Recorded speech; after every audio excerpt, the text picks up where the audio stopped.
Start.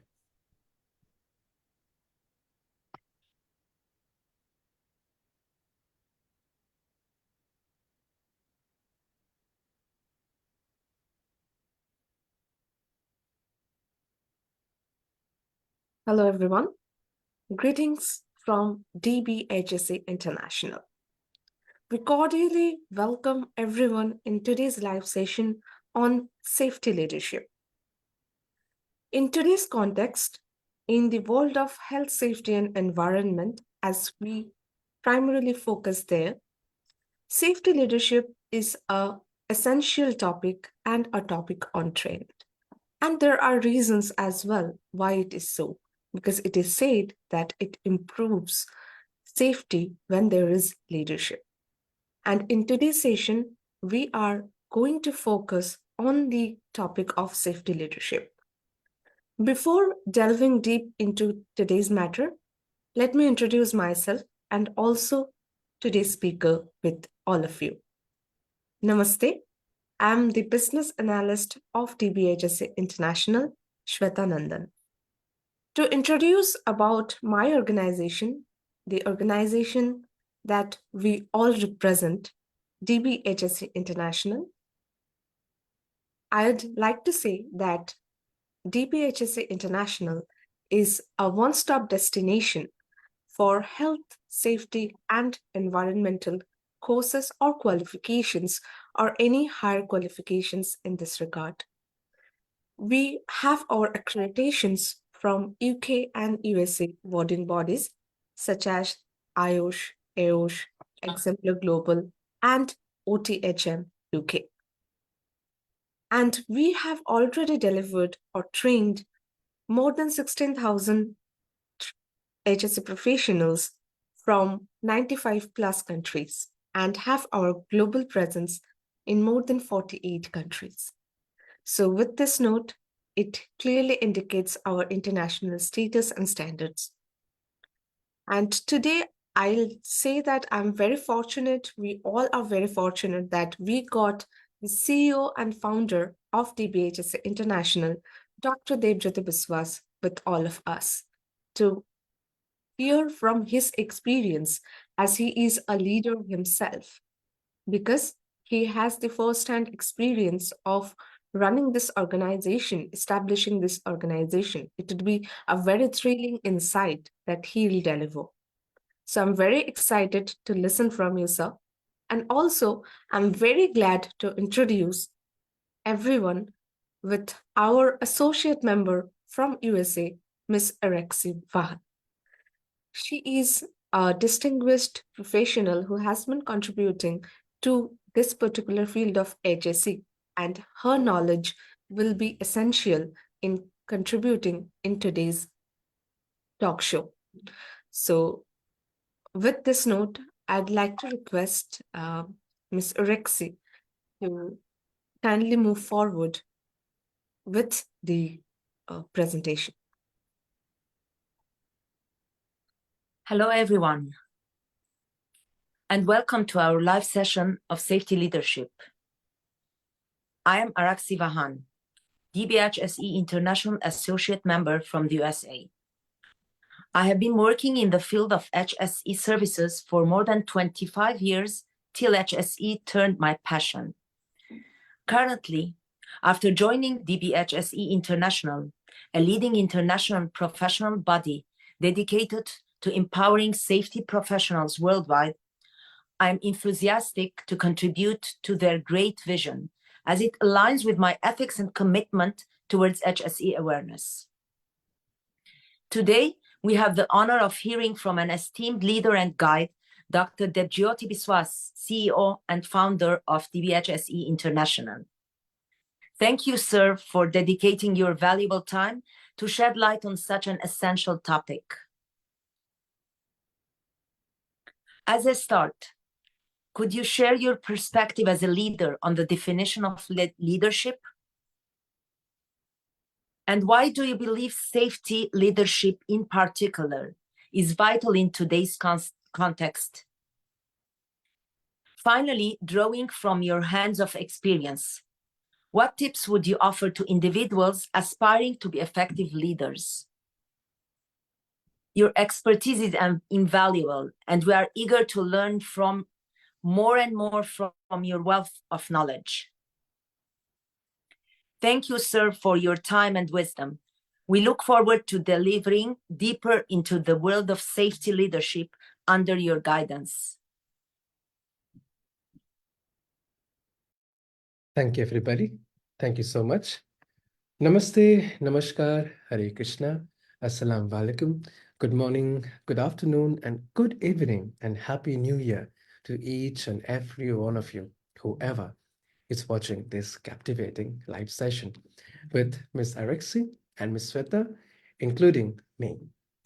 Before we start the discussion and the questions that I have received from Miss Araxy, we would be also looking forward to see how many engagement we have received so far. Today, my purpose of coming on live on this particular topic, which is safety leadership, I have got enormous, I can say more than 50 to 60 distinguished individuals. They have asked me that why don't you come live and talk about safety leadership, because that we all do every time, every day. That's our business. So, and also DBHC International is fortunate enough to have Ms. Araxy Vahan here from the California, the USA. She is so dedicated to her work. Let me introduce her also, because she's very new to DBHSC and working with us with the full-fledged and all the productive hours she has. So she's giving her best. She loves the people. She loves everyone, and she loves to work to save the people from any kind of hazards, to prevent happening from any kind of accidents or the others. And we have our excellent business analyst here, Ms. Sweta Nandan, and I can say that she's amazing. The way she's helping us, supporting us, she's amazing, including all the admins of DBHSA International. Now, I have prepared a very small presentation, and thank you so much for both of you, to both of you actually, for considering me, whatever you have said. I am pleased. Thank you so much, Ms. Erickson. Before we delve into the topic, and I would like to ask Ms. Araxy a few questions from my side. It will be very impromptu question that, ma'am, in your entire 25 years of experience, how do you see that what kind of leadership company expects from the individual and what leadership company gets? A very normal question from my side to you, ma'am, that exactly how did you experience that how people are following the leadership? Are they following the leadership or they are not? If I ask you this question based on your experience, ma'am, could you answer it? Yeah, you just need to unmute yourself. Yeah. It depends on the leader. If the leader is he's an example and he is leading by example, his employees will follow him or her. And if the leader is leading with passion and with love and caring about people and his employees and the people working with us, and it's not bossy character, but the difference between a leader and a boss. So no, they will follow him definitely. Perfect. And yeah. And one more thing, if we just ask you that what made you to join DBHSC from the California? So if you just also share this insight, then we will start with the presentation. So what made you so convinced? Okay, I will tell you what made me join DBHSC International, that I noticed that what I've seen, that you care about people. It doesn't matter in the way that you're dealing with people and the courses that you're giving chances for people to attend the course, even if you can't, money doesn't matter. Yes. You care for the safety of the people and the awareness of people, and that's a very good thing that I think it's missing in many companies that today. Perfect, ma'am. Yeah. So much. So we are blessed to have Ms. Araxy here, having a robust, wide range of experience. So experience matters. So having said that, I would like to start with the presentation that I have made for all of you. And I hope that I will not make you all regret in attending the session. So let me host the meeting, the live session, and let me start. So welcome everybody to this amazing platform, DBHSC International. Today I'm your host and speaker, and also I'm going to talk about the safety leadership. Before we going to talk about safety leadership, I want to tell all of you, all the viewers, is I'm going to keep my language English very, very, very simple and easy. And the presentation that I have prepared, I tried my best to use all the simple words so that everybody can understand. Our target is to make people understand, not to have a robust English language to make us more precise that we are very good in writing English. So we want that each and every one of you to gather some knowledge, and really this time that we are investing our everything for all of you, because if you all attend the session, then it is not like if you are not the CEO or the managing director of your company, you should not watch this session. Even a simple worker who is just in a level C category, he also must watch it and learn from it, because nobody knows, if you are a worker today, tomorrow you can be the president of India, president of any other country, and that's what happening. So this live session, this kind of training is going to help all the employees of any organization working from anywhere, whoever, not only related to safety leaders, safety professionals, but I am focusing each and every individual. All right, so let's get it started. So before we start, let me introduce DBHSC International, that I always take pride in introducing about this amazing organization. So where we empower safety professionals to excel in their roles, enhancing capabilities, how, ensuring workplace safety, how, and advocating for excellence, and how we are doing such. We cannot do it by offline, but by providing the right qualification, the right way of training, we are really excelling and enhancing their capabilities. We can only enhance anyone's capability, anyone's ability to perform any task very perfectly if we can make that person understand. And if he can adopt, and if he can follow, definitely he can excel, he can enhance, and he can look, and he can, and what to say, his moral will be high, his energy level will be high, his enthusiasm level will be high. So it does not matter that what kind of degrees you have. It does not matter if you are working in a billionaire or millionaire organization, those who have the capital of more than billionaire or millionaire USD. What matters is, have you understood? That's the matter. So nobody can enhance your capability. Nobody can motivate you. Nobody can inspire you unless you choose to be motivated, choose to be get inspired. So only the thing that we have to know, did I understand? Have you understood? So yes, through a very effective and proper training, we can make people understand. So we have some greatest accreditation that we take pride from IOSH, OTHM, AOSH, and the Exampler Global. So our ambition, this is a very good line that I always say, DBHSC and its associates and its members, and we are so lucky that all the associates that we have from the different parts of the world, such as we have our amazing associate member from the California, Miss Araxy, including her and everyone, we all have a same goal. And that's I think we are lucky. And everything is done by the God. So our ambition is not to be recognized as the world's #1 training center. This is my ambition and everybody's ambition. We do not want to become the #1 training center, but instead of becoming the #1 training center in the world, we aspire to be the most favorite training destination, where you will be feeling, this is my family, this is my platform where I am the eligible person to learn, and I'm an eligible person to help people to learn and to educate others. So we do not want to be your the best training center in the world, but we want to be your the favorite training center so that if you come here, you will feel this is my family, my platform, and they are my people from whom I'm going to understand a lot and make people understand a lot. So this is a little bit about me, and what should I tell about more myself? Already, both the respected members of DBHSC already have discussed about myself.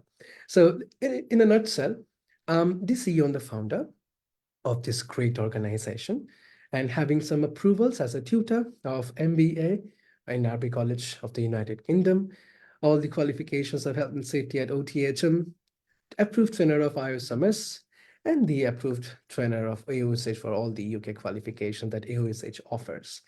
Now, we are going to delve into the topic of today. What is leadership? All right. Now, I have written what I feel what is leadership.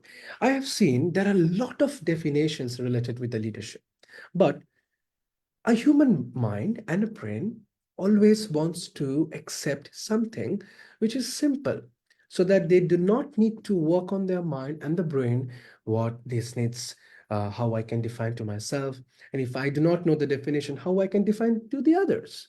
In a very simple words, what is leadership? I say, I say leadership is an act of a leader. Even one person working under someone, even at least one tiny person, if working under someone, that person is the leader for that one person. So I say, you do not need to be the CEO or the boss of any or respective organizations. You need to be the leader for whom you are, for the people who work for you, who work under you. They are under your jurisdiction, under your supervision. So you are the leader. Now, what is kind of leadership? Now, how we can, how should and how should a leader acts? Now, we will have a discussion on the point. Now, in a definition, leadership in health and safety involves guiding and inspiring a team to prioritize and maintain a safe working environment. Effective leaders actively promote safety culture, ensuring mere compliance with regulations and fostering a proactive approach to the risk management.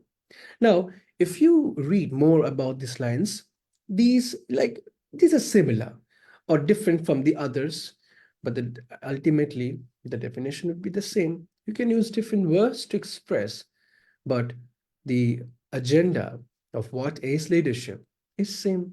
It means a leadership is something who an act where the person who is a leader, he must inspire.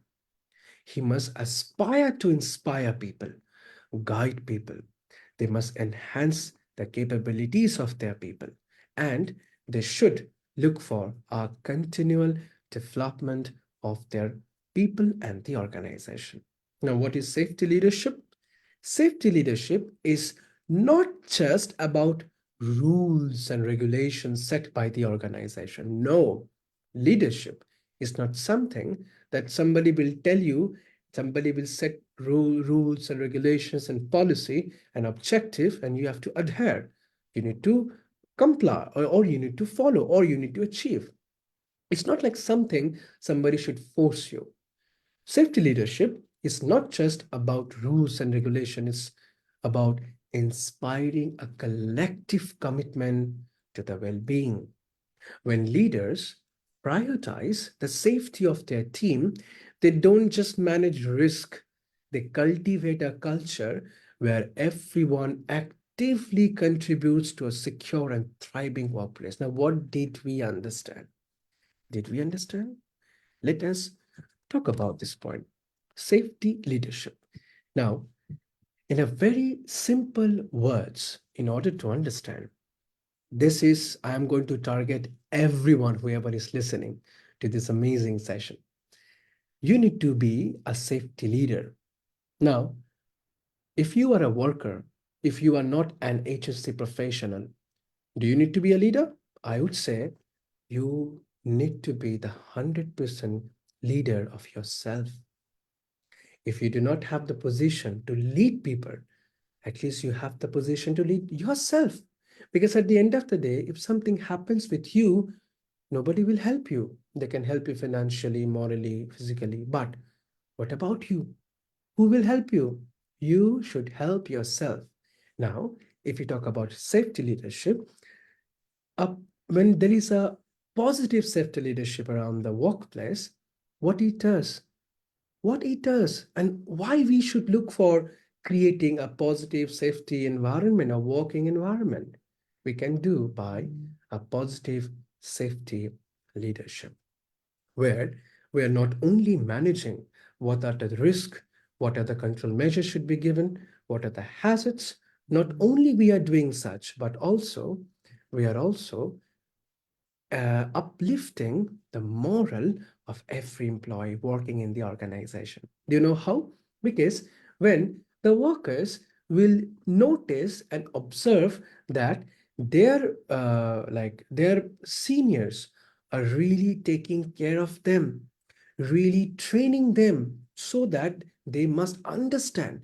If they observe, if the workers notice that their seniors is really working for them, I would say it will give an enhancement to the safety leadership. So it is not just managing risk, but it is cultivating a culture where everyone will work happily and without say no to the risk, say no to the hazards. All right. So next part is all about effective safety leadership. Now, safety leadership, we understood what is effective and what is ineffective. Effective leadership also you can consider as a positive leadership. Now, if you are performing your leadership in a proper way, that's an effective leadership in a very simple words. And if you're not performing your leadership in a right way, if you're doing in a negative way, it will have a negative outcome. So it is a negative safety leadership. So what we should choose? Should we choose the effective one or the ineffective one? It depends on you. If you ask anyone, everybody will say you must go for the positive safety leadership. And that what we need to study, adopt, and explore and preach and spread and make people adopt the same. Say to no ineffective safety leadership. If somebody is doing such, protest. If somebody is following that, stop him. If somebody is encouraging a negative safety leadership, terminate him or aware him. Do not do it. Because this is a place where we are not playing with just the equipment, but the human's life can get played by having this kind of negative safety culture. We are dealing with the lives of the people. So when it concerns about the lives of the people, lives of every human being, the nature, the environment, we should not promote anything or anyone whoever is promoting ineffective safety leadership. So what is effective safety leadership? It's very, very, very important. Now, effective leadership is characterized by the ability to guide and inspire others towards a common goal. And what is the goal? The goal is all about to promote and to have a proper, safe working environment, creating a positive and productive working environment. In the context of safety leadership, effectiveness goes beyond mere authority and involves inspiring a commitment to safety practices. Now, what do we understood by this? In a very simple words, if you are performing your job very, very promptly, perfectly, if you know that I am here working at this organization and what is my role? Safety. Who am I? Safety professional. So whoever is safety professional, doesn't matter if he is the safety director or he is the safety practitioner. does not matter. We belong to HSE. Whenever it comes HSE working into this profession, then you need to be and you need to have and you need to be an effective safety leader. And there is no way to say, no, this is not my job. And this is your job. And remember, we all are accountable for what we make actions. We can delegate our responsibilities, but we cannot give away our accountabilities because ultimately we all are accountable for what we do. It's not just about safety professionals, it's just about every individual, whoever is working in any organization. We are accountable for everything what we do. So effectively, if you work anything effectively, now how you can do effective work if you have certain knowledge and awareness, how you can be an effective safety leader if you know how to be and what it needs to be an effective safety leader, right? Now people say, yeah, I am good. Yeah, I can walk very promptly. I can do anything. But to do anything, to do that in a perfect way, in a proper manner, you need to have the knowledge. So how to be an effective safety leader? That's why I am here discussing whatever knowledge I can share with you all. There are exciting things are going to come right now. There are two types of leadership and two types of leader. Do you know who are they? Number one, the one type of leader or the leadership is called positional leader or positional leadership. And another type is called inspirational leader. Now, maybe the words are similar to you, or it is a jargon for you, does not matter. I am here to discuss. If you see, I have just categorized the picture. If you see a person with a boss looking over there, it is mentioned positional leader.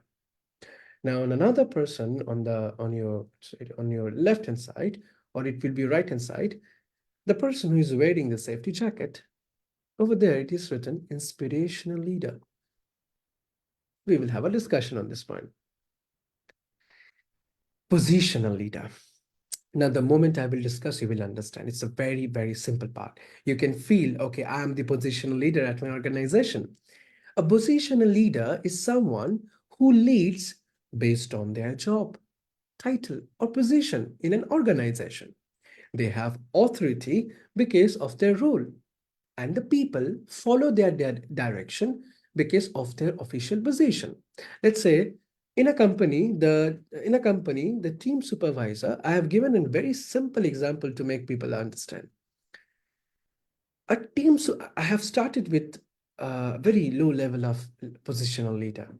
A team supervisor is a positional leader because he has the authority to give explicit instruction.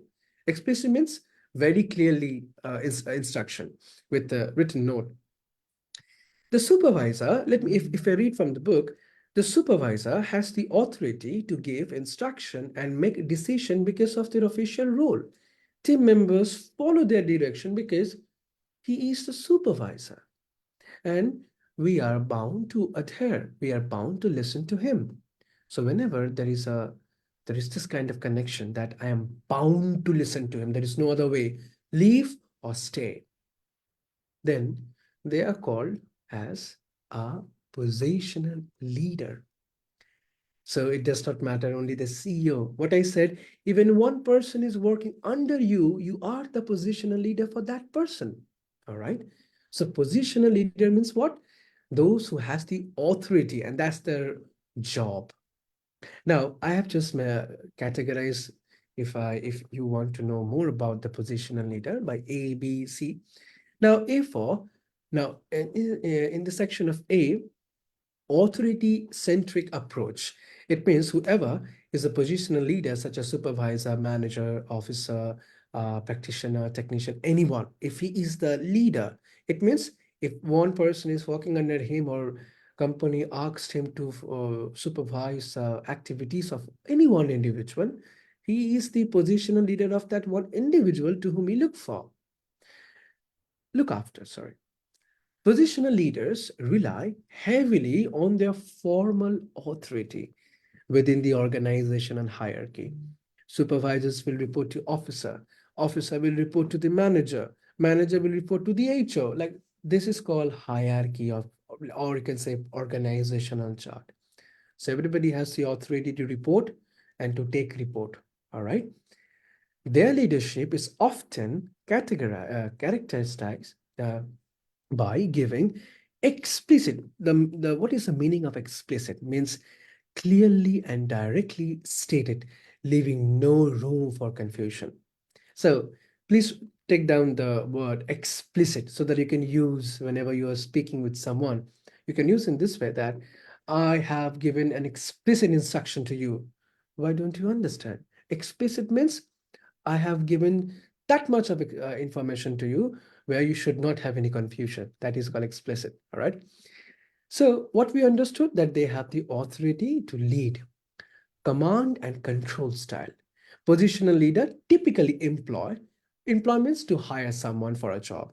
A command and control style of leadership. So they command, do this thing, do that thing, go there, come here, do this, do that, etc. etc.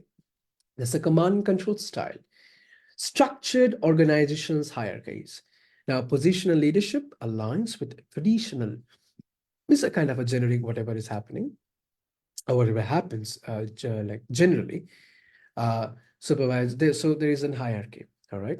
So everybody will follow the others, whoever is the leader of the particular person. So that's a positional leadership, and there's a positional hierarchy to whom they will report.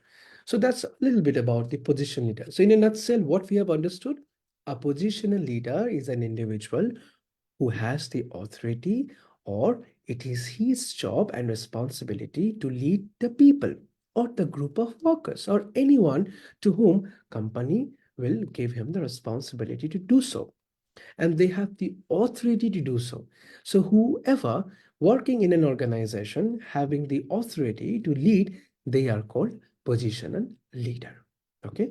Now if you are a safety officer, HSC officer, you are the leader. If you are an HSC supervisor, you are a positional leader because it is your position to lead.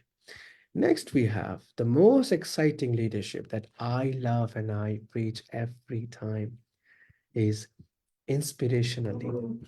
Now, looking at the word inspirational, it also gives us a lot of inspiration. Okay, let us see what is inspirational one.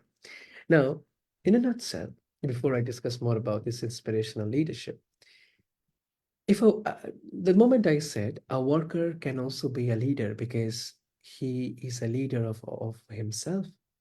So whenever we say, and the person who does not have any authority to do any kind of leadership, he can also be a leader, and he is known as inspirational leader. It means this leadership is driven by a genuine passion and focus on a purpose, cause, belief.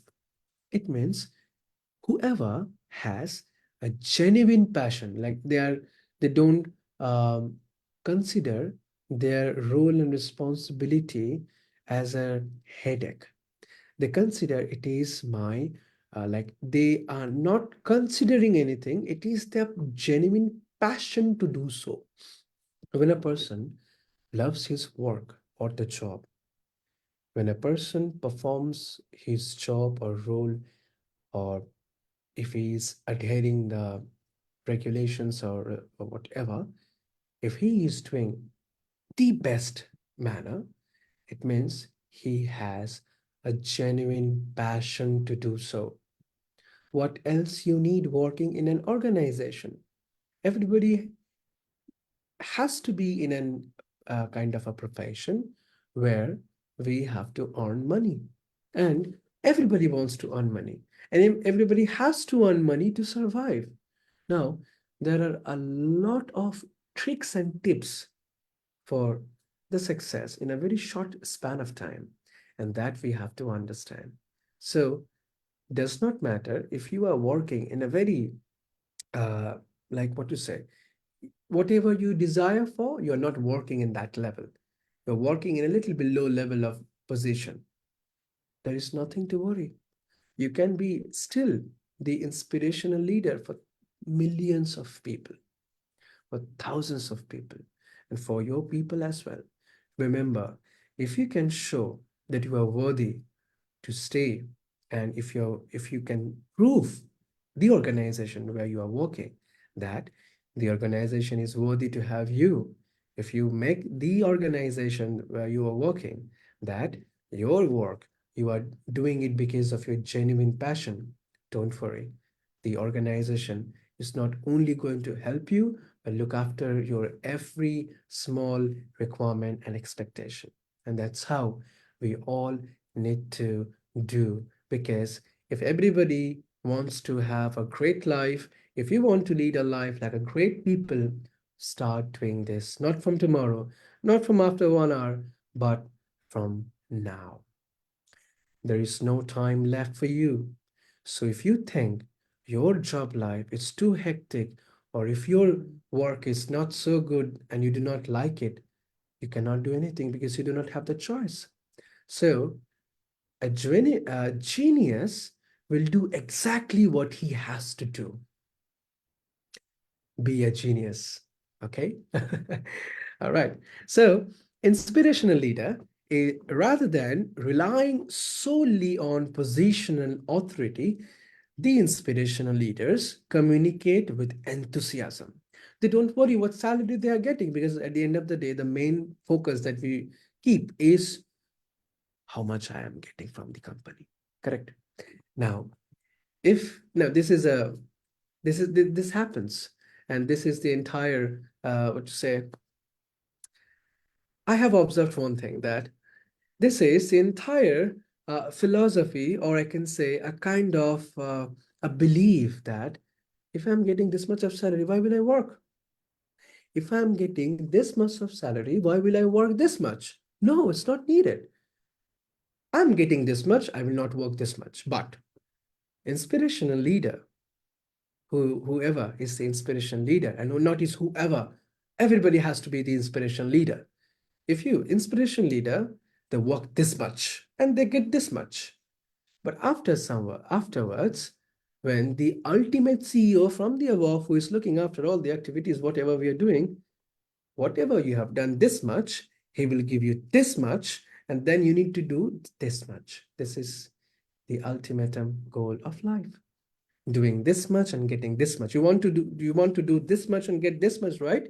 Then first you need to do this much and you will get this much. If you are happy with this, God will be happy for you and the company. So be an inspirational leader to inspire people, to aspire people to inspire from you. So now there's also one thing I would like to mention, that this approach encourages individuals to explore their values and interest.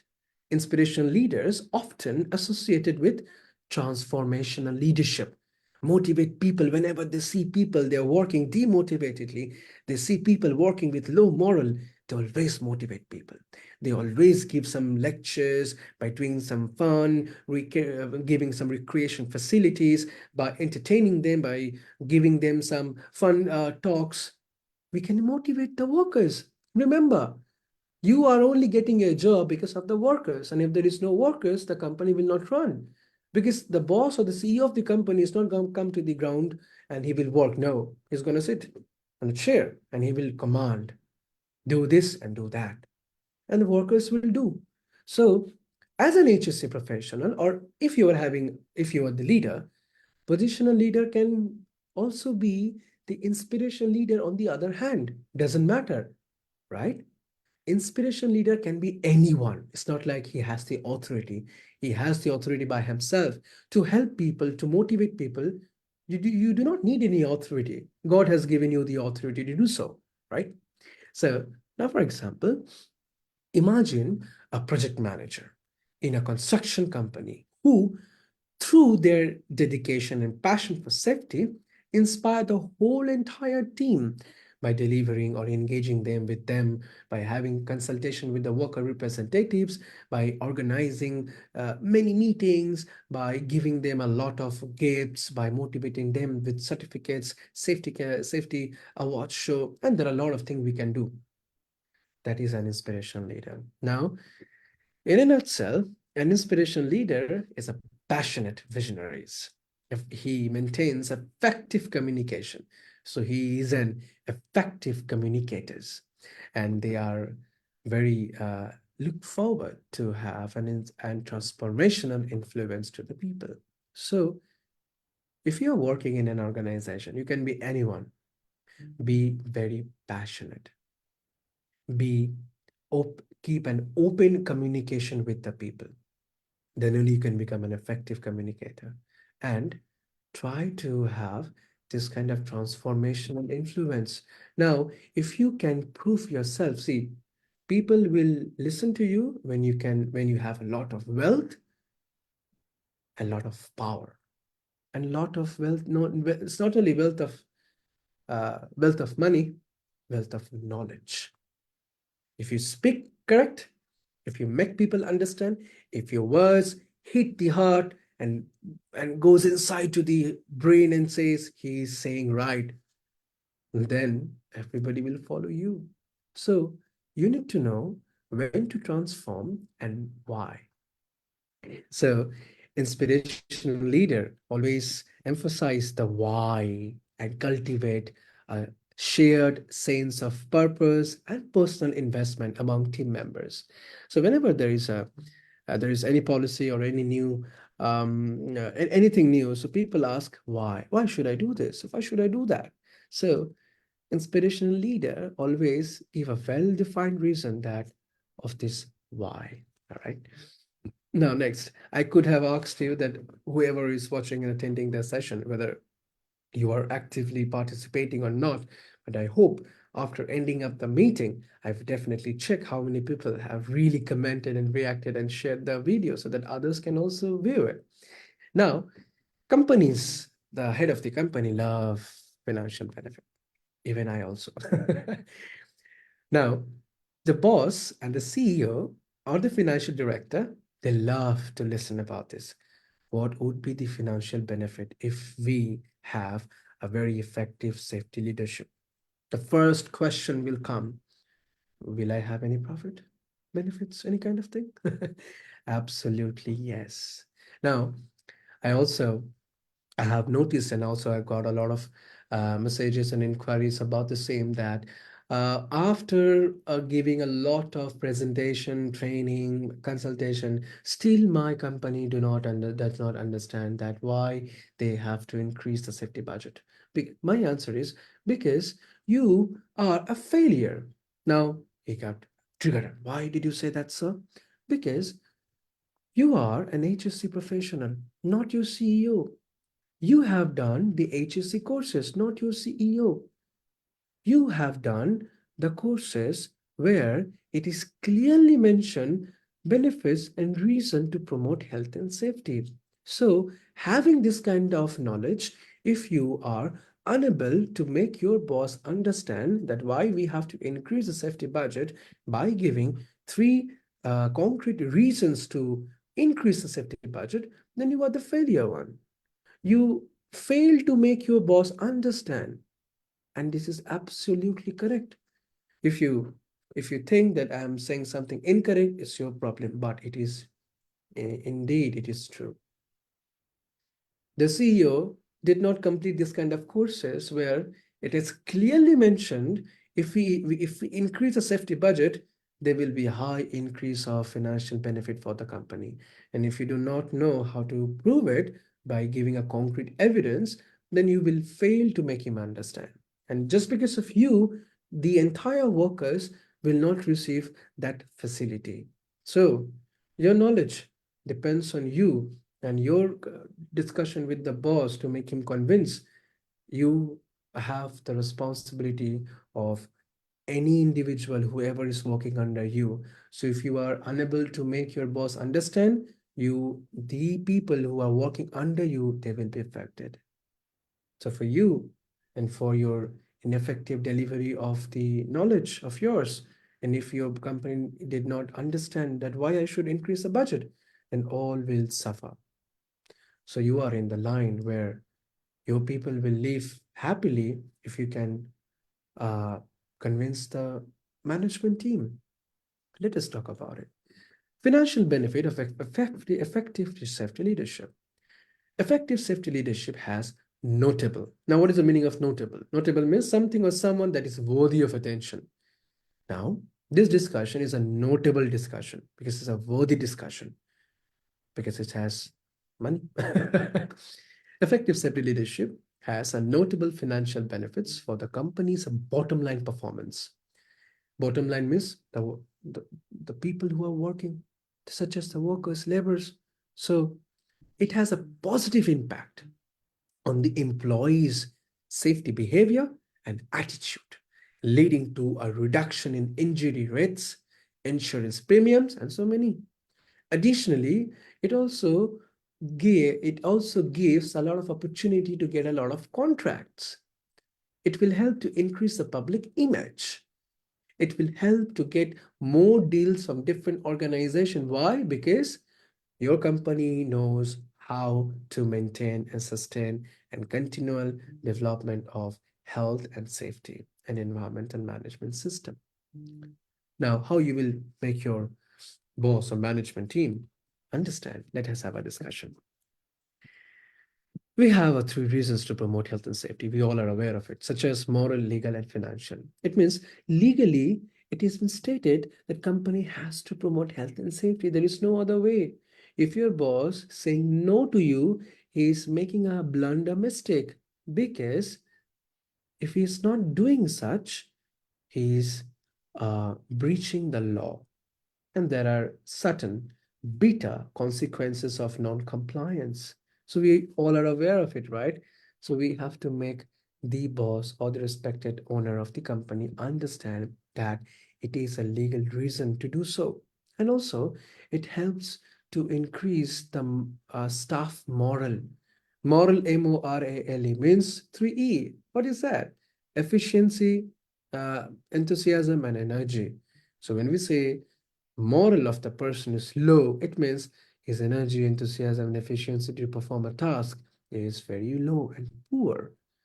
Now, moral means when everything is going good, when the company is investing money on their safety, PPE, equipments, and everything, like people will feel I am safe here to work. What else we need from the worker? Because they are only the people who will work. So whoever is working for us, if they feel they are safe, their enthusiasm, efficiency, energy, and everything will be very high. And this will increase the productivity and quality of their work. And the main part, financial benefit. If people know how to work, if people know what to make or take action, if people are aware of do's and don'ts, if people are well competent to know how they should perform their task, how they should lead their workers, how they should identify the hazards and risk and control measures, how they should proceed with the process, any process or carry out any kind of process, do you think there will be a high increase of accident rate, incident rate, then fatality rate, then absenteeism rate? Do you think it will happen? Why people will not come to the workplace if they feel they are safe enough to be working here? Why there will be fatality rate if everything is safe and everything is happening just in a very precise manner? Why? Now, if everybody is working in a very uh, proactive manner, it will reduce the financial rate of injuries, hospital cost, medicine cost, compensation, and some kind of insurance premium. So it is just a graph. Here also I have mentioned in this adjusted presentation, a company with effective safety leadership might experience 25% reduction in injury rates, 20% decrease in insurance premium, 15% increase in productivity, and leading to an overall financial benefit of 60%. Again, This percentage are for just illustrative purpose, and it can be it can be vary based on the specific circumstances of each company. So it's just a assumption that it will happen. So to show, we never know what will happen, because whatever we speak, whatever we listen in the real world is different, right? So it's completely a different world. So, but it is just to make the boss or yourself understand that having, if you are an inspirational leader, if all the workers are an inspirational leader, you can take inspiration from a worker also. If you do not know how to work well, your worker who is working under you, if he always focuses on work safety, he can give you inspiration. He can become your inspirational leader. Maybe you are in a position, maybe you are the positional leader for the organization, but that worker who works for you, he will be your inspirational leader. So do you want to become an inspirational leader or remain the position leader? You have options. Being a positional leader, you can be an inspirational leader immediately if you have the passion for work. So if company has a very proactive safety leadership, and how we can do so, we will have a discussion there in a practical application, in a servant approach leadership. We will have a discussion here. Now, how we can do so? Effective leaders tackle the last mile problem. Now, what is it? This is very important. Now, let me give an example to you. Let's say when we execute a work and it is about to complete. Last time, we experience some kind of turbulence, some kind of challenges. And what we do, in order to have zero knowledge how to address the unaddressed problem before we complete the work, we keep it remain as it is. And once the work is done, then we identify, oh my God, there are so many risks, so many hazards are there in the work. How did we complete it? Leaders should know how to tackle the last mile problem. Here we will have a discussion. In a simple terms, when we say effective leaders tackle the last mile problem, it means good leaders are skilled at overcoming the final challenges or hurdles that come up when a project is almost done. They pay close attention to each and minute details, make a smart decisions, keep their teams motivated, and ensure everything gets finished well and on time. It is about successfully reaching the finish line and making sure the end results meets expectation. Now, what we have learned, it means that you have to be a good leader. There is no way to say that I don't want to be a leader. You are a leader and you have to adopt good leadership. And you need to know before the work is done, you have identified all the unaddressed problems or the hurdles that you are not, or the team is not aware. Now, your question would be, why will I do alone? No. If you are a good leader, you know how to motivate all the team members to identify the same. So you are not going to do it by yourself, but you are going to motivate people so that they will work on behalf of you. They will also be a part, sorry, they will also be a member, and they also participate in identifying the unaddressed problems. So you're not going to do it and make it by your own or alone, but if you are a good leader, and you have to be a good leader, so you should know that it is not my own sole responsibility. It is a team responsibility. You will make everybody work, not by just commanding, but by using the term why they have to do so.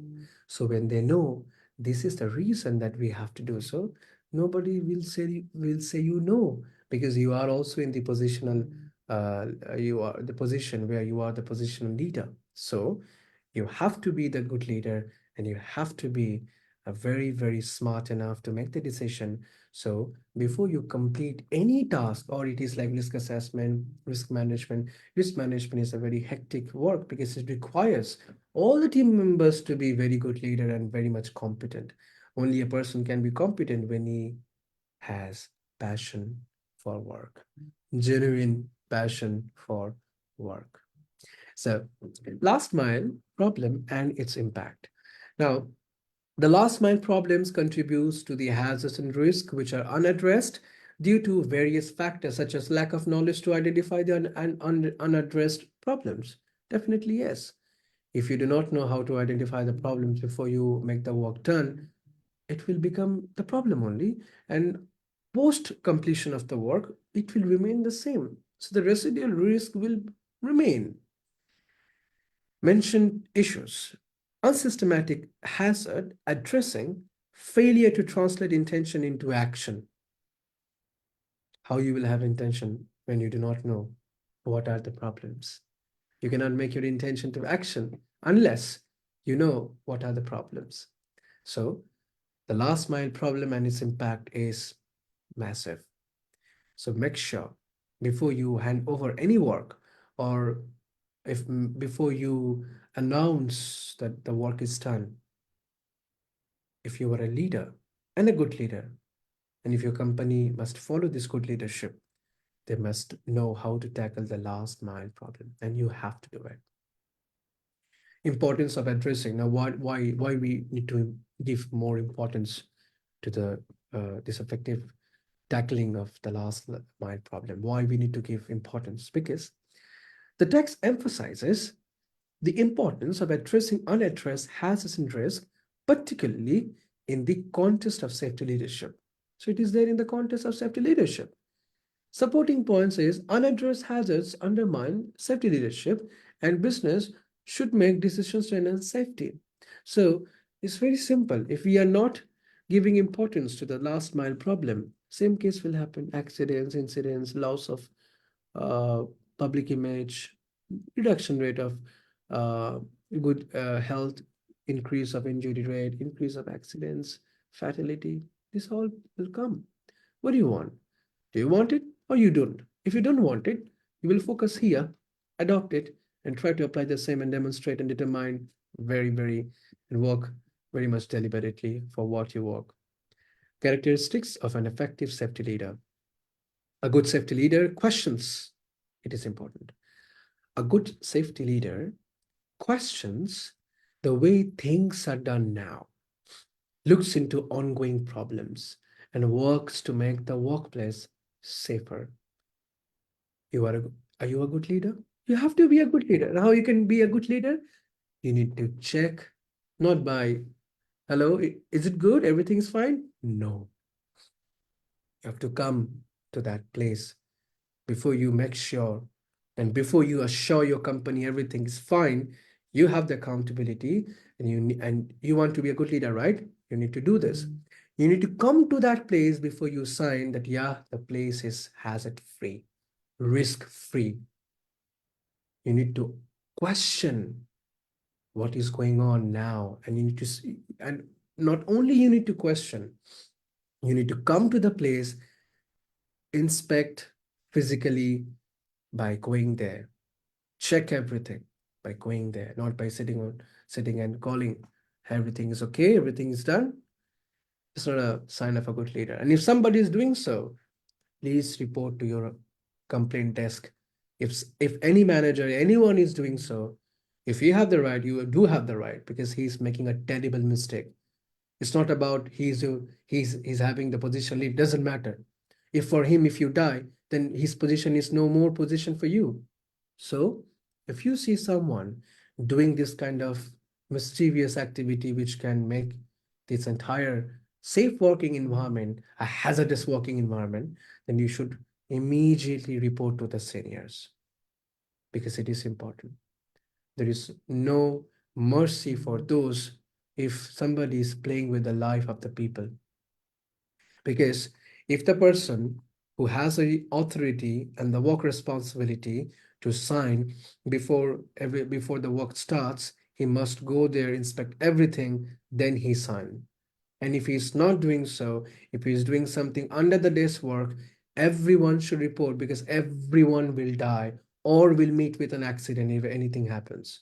So if you love your company, if anyone of any employee, any seniors, anyone is doing anything mischievous activity where your credentials, your life is at stake, report to the company immediately. Because That person's action is a hazardous action, and it can create a hazardous working environment. So health and safety is not solely responsibility for all the HSC professionals. It's not like that. It's for everyone. And they're working for our life. They're working for our well-being. So if anyhow our life and our well-being is compromised, we need to take action immediately. Be an inspirational leader. Communication and action for safety leaders. Description. Effective safety leaders maintain open communication. Open means communication means what? It's like everything will say no. Open communication means consultation is at its peak. Exchange of discussion, exchange of knowledge must be there with the worker, whoever is performing the task, and the person who is supervising it. Keeping individual informed about the problem, about the work, about the hazard they will meet with, and how to take care of the hazard, how to tackle with those hazards. Addressing challenges through the communication. Contributes to transparency engagement. Okay, so we have understood somehow what is effective leaders tackle the last mile problem. So in a nutshell, what we have learned from this page is the first thing is you being a good leader. And there is no other way that you are a bad leader. If you're working in an organization, you have to be a good leader. And the CEO or the head of the organization, whoever has a responsibility, you check all the people's work activity. It is the message for them. Please make sure. Many things can happen under the desk, but if you don't give concentration, if you do not give your attention at what your juniors are doing, then you are making a terrible mistake, because that mistake can kill thousands of people's life. So we all are at that much of responsibility we have, where one step if we take and that is a mischievous one, it can create a lot of hazards and problems and risk. It will kill thousands, one or many, and not only the people who are working, but everyone. And this is very serious, and there is no way to compromise. There is nothing to get compromised, because we are working not only to get money, but also to get blessing to save people, environment, and the nature. So the company's owner or any worker, if you see anyone is making any mischievous activity, do not compromise. Report immediately, because if you do not report, the last mile problem will sustain, and it will get a continual development of the process. If if one senior makes this kind of move and everybody supports his junior, when he will become the senior, he will also do the same. That is called peer group influence. There are enormous negative influence around the world, around your side, around your society, around you. Which one you will choose, negative or positive? To be a positive person is not a cup of tea in this planet Earth and in this 21st century. But it is not impossible. Nobody can kill you if you are right and positive. So God is with you. Next. Effective leaders create a safety partnership. That's what I was discussing. When you are having consultation with a worker, when you are having a very close relationship with a worker, you're having a partnership with him. This kind of partnership does not uh, rely on your increase of your salary. No. When you are getting a salary, you need to know you need to be a partner of your seniors. If you are not a partner of your senior, or if your senior is not a partner of you, then there is no way to have an effective safety leadership and effective safety culture or a positive safety culture. So partnership is important. Recognizing safety as a social activity, it's crucial to understand that good safety performance is not solely achievable through management effort alone. Every individual working from top to bottom must actively participate. Management relies on employees to report incident, follow procedures, identify hazards, and work safely. Conversely, employees depend on management for direction, development of safety policies, resource allocation, and completion of corrective action. In a nutshell, in a simple word, both of us have to work together. Employer and employee, both of them have to work together. There is no way to say no partnership. There's always one thing we will say yes to the partnership, joint venture for whatever we do. Trust me, we can save everybody. If if we cannot save everybody, we can save most of the people. Because saving and destroying is not solely in our hand. So at least we can try. We can choose to be a partner of every employee working in our organization or in my organization. Or you choose not to be the partner. It depends on you. But if you choose, you will have the safety, effective safety, leadership, and positive culture. And if you choose, and if you have the positive safety culture, you will have financial benefit. Contractors will say, oh my God, this company is tremendously perfect. They always take care of their employees. Employees never blame for anything. Employees have no problem with their employer. Everybody is working fine and they have no accident. Top-notch quality. What to say? Top-notch quality. Everything is top-notch. Why clients will not give you the work? So if you are the company owner, definitely you look for the business, right? So I do. Now, instead of focusing on business, if we focus on what business we have, if we can retain it, don't worry. Money will come to you. Clients will come to you.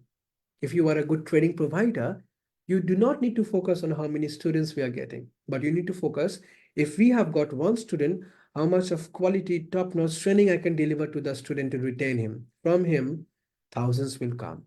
That's the fundamental policy of having a success, or I can say having a great organization success. So partnership is important, not only with the employer, but also with the employee and employer. Next, practical application. Safety practitioners play a key role as a safety leaders within a company, correct? Okay. By adopting a servant leadership approach. Now, you will think, what is servant? Am I a servant? No, no. Now, the word servant may feel like, oh, he's talking about me and I'm not a servant, I'm a managing director. But if we are working for an organization, we are all are the servant of the particular entity who created us, right? We are the servant of Lord who created us. So we are also the servant of the company with whom we are working. Servant is not asking you to give jhadu pocha. In Hindi we say. It's not asking you to do something that laborers does. No. Servant leadership is important. And what exactly the servant leadership is, we will have a discussion. Oh my God, a lot of things to discuss. Cultivate a servant leadership culture. Now, establish a culture that values servant leadership principles, which is encouraging leaders at all levels to prioritize the needs and well-being of their team members. It is important. Now, whoever is the positional leader, they should know what are my team members' expectation, requirement, and needs. We cannot give them assurance that every expectation, requirement, and needs of them will be fulfilled by the company. At least we can hear those. At least we can prioritize those which are really relevant. I'm not talking about something which is irrelevant. Whatever is relevant, at least we can listen to those, and at least we can, it's not about trying, at least whether your company will listen or not, that is your company's responsibility. But what is your responsibility? You should prioritize your team members' need, expectation, requirement, and deliver to the company. Whether company is doing it or not, if company asks for explanation, you should give your best to explain that whatever relevant needs, expectation, requirement of my team members, these are praiseworthy. And if you do so, my team members can work more proactively than before and then now. Next, conduct a training programs and workshops. This is very important. Now, why we need training program? Just for the sake of attaining the training? No. just for the sake of refresher or giving an update to your knowledge? No. Why we need training?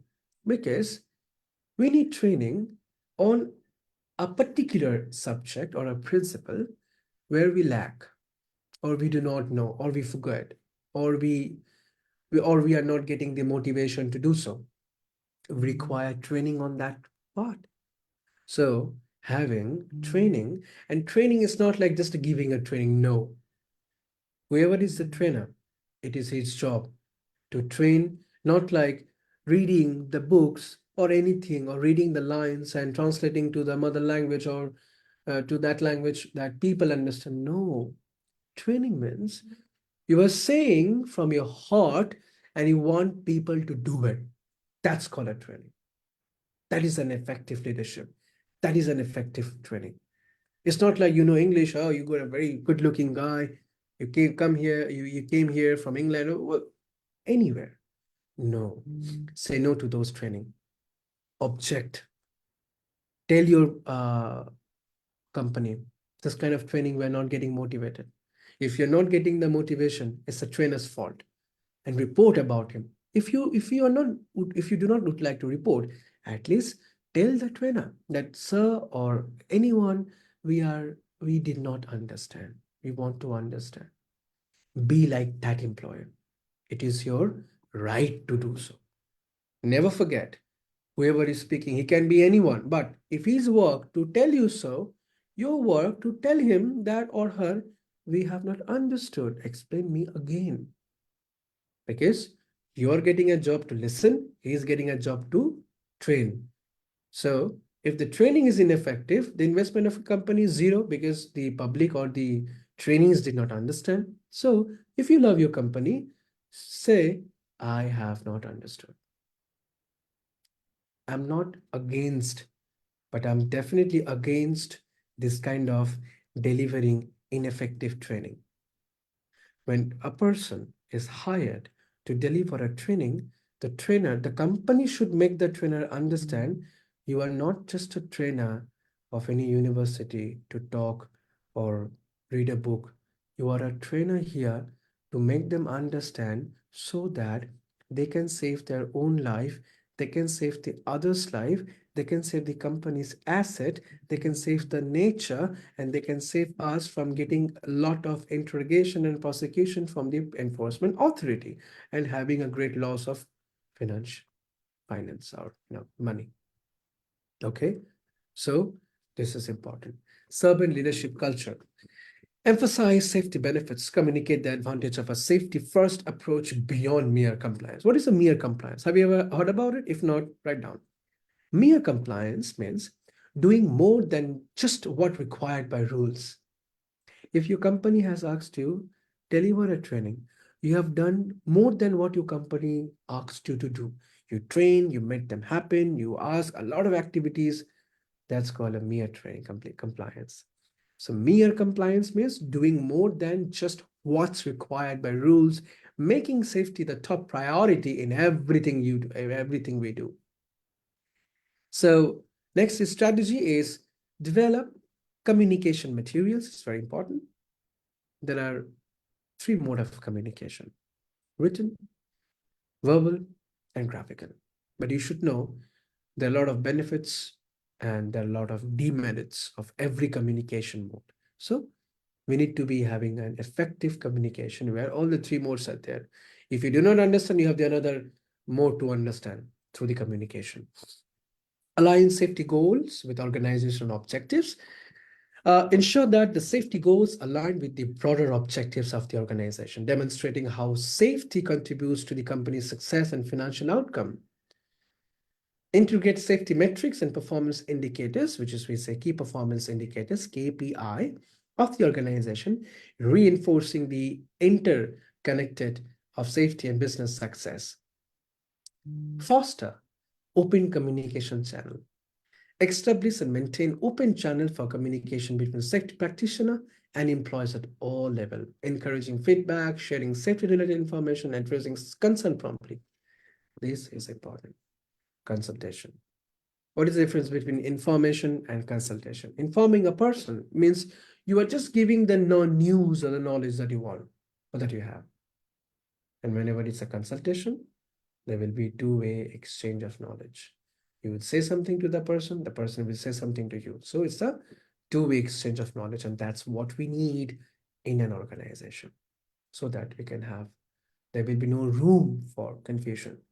Because see, whatever you do, you need to know here in this profession, or if you are a, or if any worker, is all about life and health. If you do not know how to perform your job, first get trained and then come and then start your job, because it's not about the money. We should not be selfish. If we have got the position, we have to do our best to train ourselves, to educate ourselves before we go to the place.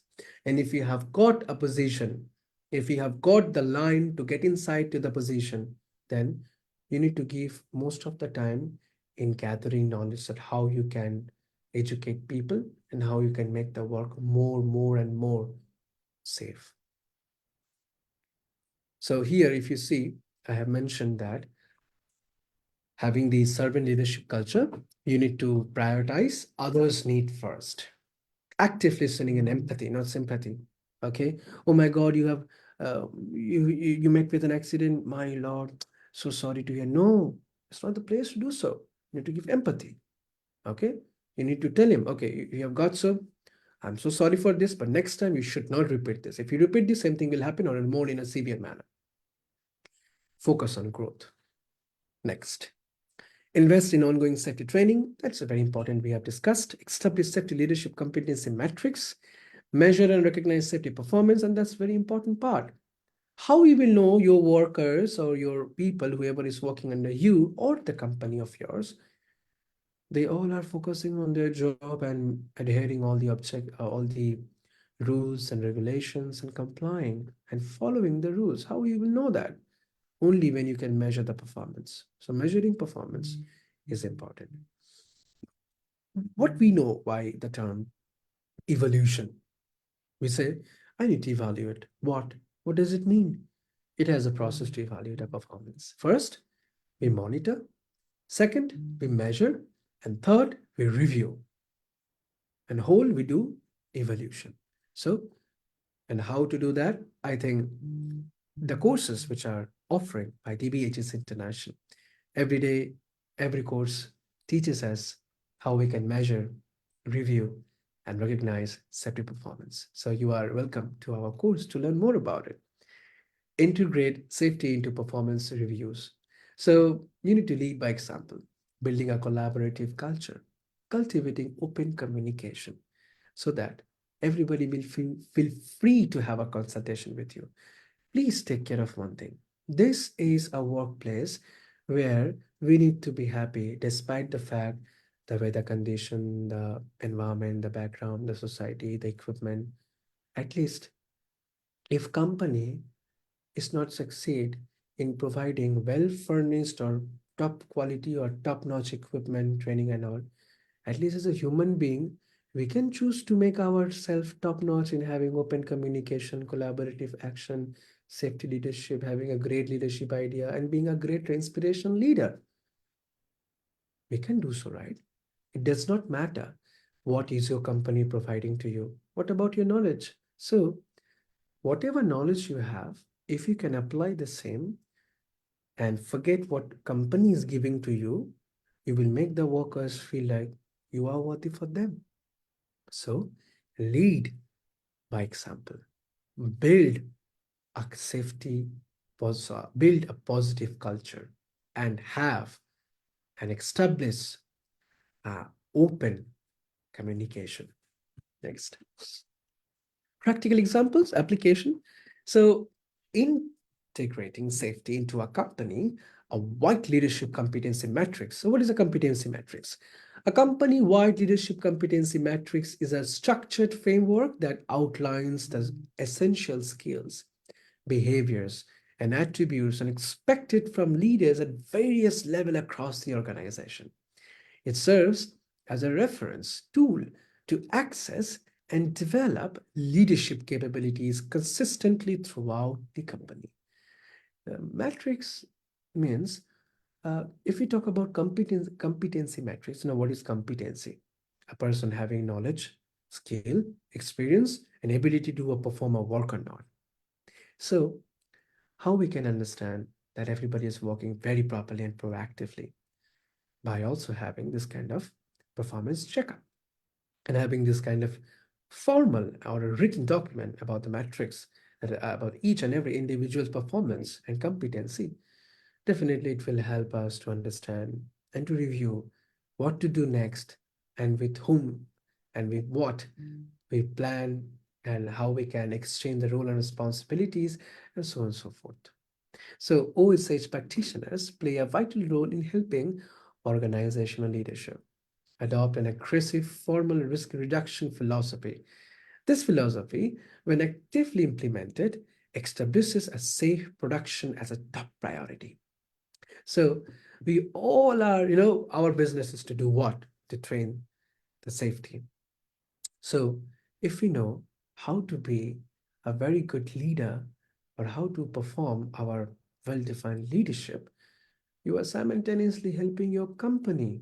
And if you are helping your company, and if your company is not helping you after getting all the help, the main CEO will pick you and drop you to such a level where you are not thinking, where you have not dreamed about it.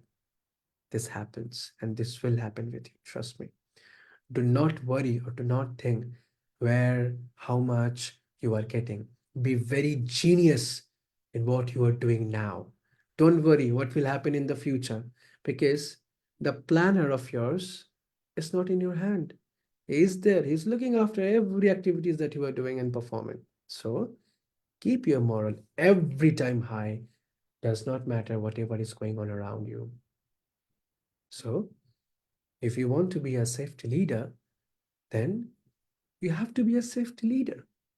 There is no way to have a bad leader. And if you are a bad leader, you will get terminated. Not today, then tomorrow.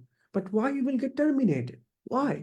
We all are human beings. We all love each other, and we all should cooperate with each other. And there is no way to say, so many things I need to do now. If you do not do now, then when you will do, right? Next. Conclusion. Why health and safety leadership is important. Give a conclusion. So we are at the last page of this entire discussion, and I think I have not taken a huge amount of time. And if I have taken, then it's good. At least I've shared all the things, not from my knowledge, but from my heart. Because this is not for any kind of benefits. Because if I do so, I'm not getting any kind of benefits. But after listening to this, if one individual also adopt what I am trying to say and spread and preach, it will be my blessing. That's my benefits. So health and safety leadership is crucial for promoting a workplace culture that prioritizes the well-being of employees and the success of the organization. What we need, accept success for us and for the organization with whom we are working. If you are this kind of employee or the employer, where you think about your success and your employee success, and as an employee, if you think about your success and your company's success, there you are doing a partnership, and that's how both of you will get success. Leaders who champion health and safety. Leaders who champion health and safety inspire a sense of purpose, encouraging proactive risk management. What is proactive risk management? Before anything goes bad or fail, or before anything non-compliant standards observed, we have to make some proactive actions to prevent all those. So proactive risk management, open communication, continuous improvement is important. This commitment not only reduces accidents and injuries, but also enhances employee morale, and that's what we need. Engagement and overall organizational performance. So conclusion, health and safety leadership is essential for building a resilient and thriving workplace that values the welfare of its people and achieve sustainable success. See, everyone will repeat I have seen many leaders, many key figures, many recognized leaders, many people, everyone, they use the same line, everybody.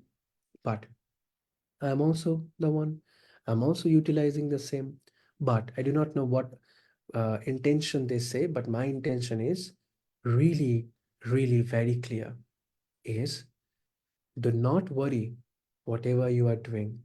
Keep on focusing on what you are doing and to have a very polished way of work. Please make sure you are updating your knowledge. Trust me, with payment or without payment, you are welcome at DBHS International for all the courses. What else I can say? Here, all the trainers, they are not working as a trainer, but they're speaking from their heart. Always I tell to my trainers that your intention should not anyhow to complete the class. You should not do it or you will get shacked. Your intention should be whatever you are discussing today, everyone should happily accept and adopt so that tomorrow in the workplace they can do so. And that's how we will get blessing, right? And we trust Lord and we know if we do something good for his or creator's creation, creator will look after us. So my humble request to all of you, work very happily. Be an inspirational leader. If you have the position to lead, fantastic. Also, you need to be the inspirational leader. And if you do not have any authority or position to lead, do not worry. Be your own leader. Does not matter what others are doing. Be your own leader and help people to lead them also. Be the inspirational leader. Okay. All right. So I think my intention is very clear. Some of the intention of our prestigious learners and awarding body partners are here. We have now some messages from the safety leaders. We have Mr. Alan Carter from England. He is having 40 years of experience in health and safety. He is a Hollywood actor. Yesterday I got to know about it, and we were so happy to know that our learner is an Hollywood actor representing Mr. Alan Carter. He says on safety leadership, leadership is about what people do, not so much about who they are, but what they are. A leader must come from a wide base of knowledge and understanding and demonstrate calm and rational thinking, often under situations of great stress. Being self-aware and self-regulating, they can lead by example and demonstrate a natural ability to motivate others to perform tasks. What did he say? Natural ability to motivate others to perform a task. Uh, the sum of which only the leader may have a collective appreciation of in terms of desired outcome. Above all, the leader must serve to lead, and be self-effacing when questioned about team successes, giving credit by doing so to other players within the team. So his message is very clear. He say that don't think who you are, but think what you are doing now. Okay. So his message gives us a lot of knowledge, and a person who is serving for us for 4 decades. So we need to know more knowledge from him. Next, we have Mr. Emilio. He's from Netherlands, our most respected learner for prestigious qualification and our would-be person for opening branch in the Netherlands. He says, safety is more than a company's policy. Great. It is a guarantee, a pledge made not just with words, but also with our deeds. My amazing. Every member of the team should set a good example, wearing the proper equipment, following protocols. Attending safety training is about demonstrating that safety is our top priority, regardless of position. Great words, sir. Next, we have Mr. Jonens, we call him Hans. He's also from the Netherlands, and he's also the friend and the very bosom friend of Mr. Emilio. And both of them are becoming our branch head of the Netherlands very soon. He says, safety leadership encompasses creating a culture of safety through a proactive engagement, effective communication, and leading by example. He also believed the same. It requires setting clear expectation, that's important. Promoting continuous improvement, that's great. And investing in employees training, my lord, that's perfect. And development. So he's saying that the company should look for effective communication, effective setting up, having a clear expectation, promoting continuous improvement, and investing money in training up the employee. Because employee will work for the company, not the company will work for the company, correct? A safety leader fosters a sense of accountability, encourages reporting of near misses and the hazards, and ensure that safety measures are consistently implemented and monitored. What a message from Mr. Hans. That's great. And we have a very precious key figure, industry, I call her industry key figure. Her name is Patricia Land from the Scotland, and she is the COO of OTHM UK. So she said that it takes leadership to improve safety. And that's great. So Ms. Patricia given a great message to all of us. So with that being said, we are going to end up the session for today. So thank you. Let's keep in touch. Remember that embark on a journey towards excellence in health and safety with DBHS International. Unlock a world of knowledge, skill building, and leadership that propels you towards a secure and thriving future. Join us in fostering a culture of safety and well-being. Your path to becoming safety professional starts here. So thank you so much, everybody. We will get back to you again.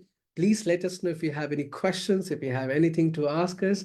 If you would like me to speak again on any notable topic, then I would love to do so for all of you, regardless of what we will be getting, but the blessings we will be getting, we will look for that. And be the inspirational leader. Do not forget, be the inspiration leader. So thank you so much, Mr. Sweta, for giving me such kind of assistance.